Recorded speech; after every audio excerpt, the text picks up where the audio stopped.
Layanan dukungan psikososial, trauma healing untuk tujuannya mengembalikan keceriaan dan kegembiraan anak-anak kita di lokasi ini. Mudah-mudahan dengan kegiatan ini anak-anak kita, adik-adik kita kembali bisa ke kehidupan yang seperti biasa.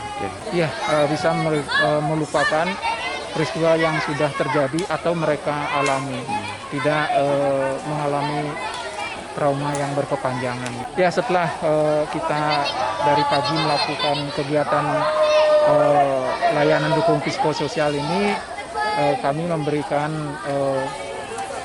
kue basah dan snack dari Balai Tudopoli dan Balai Paramita.